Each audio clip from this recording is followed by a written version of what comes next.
ಮಳೆಗೆ ಉತ್ತರ ಕನ್ನಡ ಜಿಲ್ಲೆಯ ಶಿರಸಿ ತಾಲೂಕಿನ ದೇವಿಮನೆ ಘಟ್ಟದ ರಾಷ್ಟ್ರೀಯ ಹೆದ್ದಾರಿ 766 ನಲ್ಲಿ ಗುಡ್ಡ ಕುಸಿತ ಉಂಟಾಗಿದೆ. ರಾಷ್ಟ್ರೀಯ ಹೆದ್ದಾರಿ ಮೇಲೆ ಮಣ್ಣು ಮತ್ತು ಮರಗಳು ಕುಸಿದು ಬಿದ್ದಿವೆ. ನಿನ್ನೆ ರಾತ್ರಿ ಕುಸಿದ ಗುಡ್ಡದ ಮಣ್ಣು ತೆರವು ಮಾಡುವಷ್ಟರಲ್ಲಿ ಬೆಳಿಗ್ಗೆ ಮತ್ತೆ ಗುಡ್ಡ ಕುಸಿದಿದೆ.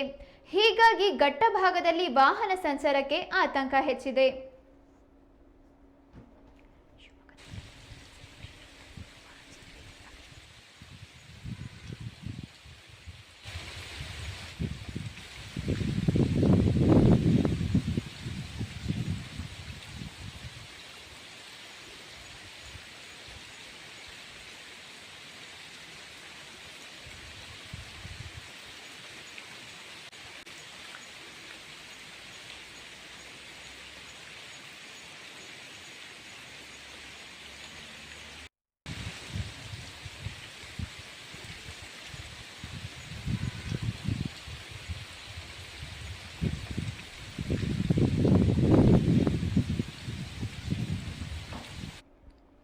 ನಿರಂತರ ಮಳೆಗೆ ಉತ್ತರ ಕನ್ನಡ ಜಿಲ್ಲೆಯ ಶಿರಸಿ ತಾಲೂಕಿನ ದೇವಿಮನೆ ಘಟ್ಟದ ರಾಷ್ಟ್ರೀಯ ಹೆದ್ದಾರಿ 766 ನಲ್ಲಿ ಗುಡ್ಡ ಕುಸಿತ ಉಂಟಾಗಿದೆ.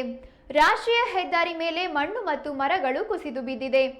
ನಿನ್ನೆ ರಾತ್ರಿ ಕುಸಿದ ಗುಡ್ಡದ ಮಣ್ಣು ತೆರವು ಮಾಡುವಷ್ಟರಲ್ಲಿ ಬೆಳಿಗ್ಗೆ ಮತ್ತೆ ಗುಡ್ಡ ಕುಸಿದಿದೆ. ಹೀಗಾಗಿ ಘಟ್ಟ ಭಾಗದಲ್ಲಿ ವಾಹನ ಸಂಚಾರಕ್ಕೆ ಆತಂಕ ಹೆಚ್ಚಿದೆ.